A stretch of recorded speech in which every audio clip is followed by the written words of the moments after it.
Sekarang kan saya sudah resmi ya ditunjuk sama Fitri untuk bisa mendampingi dalam proses hukum ya, tentunya dalam proses hukum, dalam hubungan hukum, bahkan dari apapun masalah-masalah yang dihadapi dengan uh, Fitri, sehingga ini masalah ini bisa selesai ya. Karena kita udah kenal udah cukup lama.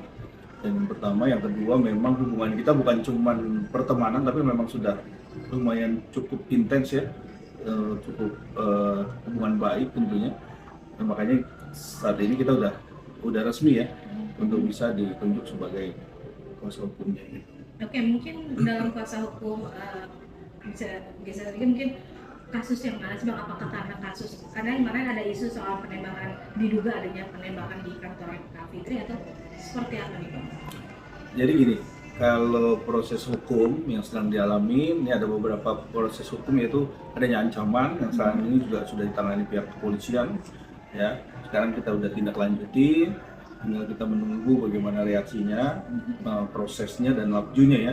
Yang pertama, yang kedua itu proses di di proses laporan terhadap ya undang-undang ITE ya, itu yang sekarang sedang berjalan juga ya. Oke, mungkin Kak Fitri, ancaman seperti apa sih yang kamu alami selama ini? Mungkin apa karena lagi rame-rame ini akhirnya baru adanya ancaman-ancaman, atau memang sudah dialami sudah lama sih? Kamu boleh menjelaskan sedikit? Eh, saya nggak tahu hubungannya apakah karena eh, di dunia maya saya sedang ramai ya, tapi biarkan itu menjadi penyelidikan pihak berwajib karena saya sudah menyerahkan sepenuhnya ke Bang Tommy. Bang Tommy kebetulan memang partner saya yang bekerja juga, kami sudah mengenal lama sama keluarganya juga, jadi saya merasa paling tepat untuk mendampingi saya dalam kasus hukum saya, Bang Tommy. Mungkin sedikit Kak berikan contoh untuk ancaman seperti apa sih, kayak mungkin dialami secara verbal kah, atau mungkin ada salah satu tadi yang ramai juga ada diduga adanya penembakan di kantor, atau seperti apa yang dialami? Ya kalau ancaman ya udah on air dan off air ya kalau kita ngomongnya begitu ya. Saya sebetulnya nggak terlalu apa ya. Awalnya saya tidak ingin menanggapi keributan di dunia maya, tapi kan ini udah menjadi satu bentuk ancaman. Keterkaitannya ada atau tidak, nanti biar menjadi kewenangannya kepolisian dalam menyelidiki kasus ini. Akhirnya kenapa baru sekarang mengambil langkah hukum Kak? Karena kan bisa dibilang ini juga ancaman juga dikatakan sudah lumayan ya kamu sudah alami gitu. Saya nggak baru sekarang ya, saya tidak baru sekarang mengambil langkah hukum. Begitu hari kejadian, saya langsung melaporkan. Bukan sekarang, tolong dikoreksi. Begitu paginya saya tahu ada teror di kantor saya langsung membuat laporan ke Polres. Mungkin tanggapannya seperti apa dari Polres Tangsel sendiri? Mas Tommy ini yang harus jawab. Iya, jadi Bagaimana nih Mas Tommy, gini boleh ya, menjelaskan sedikit? kalau di dalam proses Polres Tangsel ya, prosesnya sudah berjalan, dan memang insya Allah ya di minggu depan udah mulai naik sidik, karena proses hukum itu kan berlanjutan. Artinya dalam proses lidik nanti ada proses sidik, dan nanti ada proses tersangkaan kalau memang itu sudah pembuktiannya cukup ya secara formil dan secara faktual ya. Nah itu nanti kita akan lihat ya di minggu depan, mudah-mudahan udah ada pergerakan yang cukup bagus untuk bisa kita lihat labjunya. Nah kalau proses yang adanya ancaman itu juga kita sudah menindaklanjuti, dan kita akan bersurat juga, karena nanti akan kita lihat apakah ini menjadi catatan polisi buat bisa ditindaklanjuti secara cepat. Harusnya kan lebih cepat ya, nangkep bom aja bisa, orang bisa ketemu ya kan. Apalagi dengan adanya ancaman seperti ini, tentunya harusnya cepat bisa ditindak dan ditangkap orangnya, pelakunya ya. Nah itu yang harus kita meminta permohonan untuk dipercepat di kasus ini. Tadi Kak Abang juga sempat menyebutkan bahwa ada kasus ITE ya, begitu. Ya. Oke, mungkin boleh dijelaskan Bang, apa sih kasus dari ITE tersebut? Apakah memang itu ada ujaran kebencian kah yang di apa ya yang dikenakan ke Kak Fitri atau seperti apa sih Bang, boleh Ya, dijelaskan? Undang-Undang ITE ini kan yang berjalan sekarang ini kasusnya di Polres Tangsel sudah berkelanjutan ya. Ini kan sudah kita libatkan juga ahli bahasa dan juga sudah dibuktikan, bahkan ada tindakan berkelanjutan. Oke. Kalau menurut info dari pihak penyidik itu ada tindakan berkelanjutan melakukan hal tersebut gitu.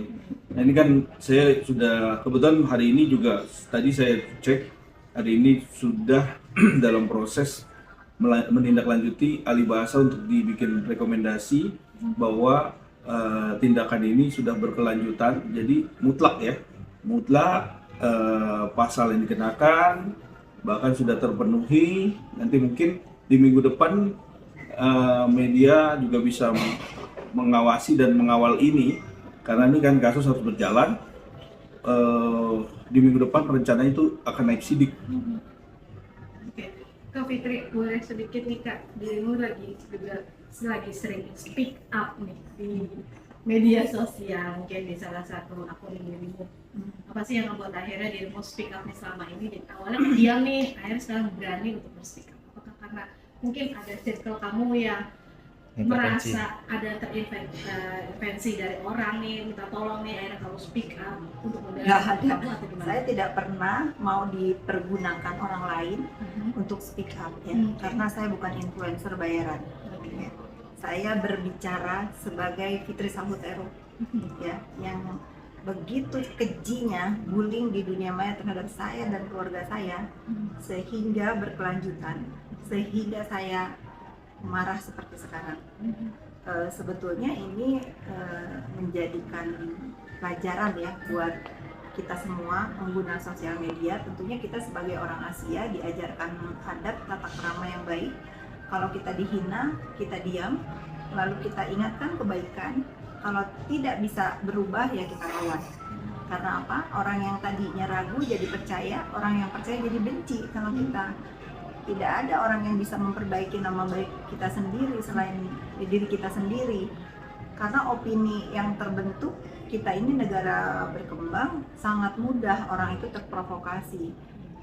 Ini perhatian juga untuk Komdiki. Mungkinnya saya terima kasih kemarin ada berita bahwa sosial media akan dibatasi, usia pengguna sosial media akan dibatasi. Ini bagus sekali karena bahaya generasi bangsa itu bukan hanya narkoba ya, dunia maya juga sangat bahaya untuk mental health anak bangsa ke depan.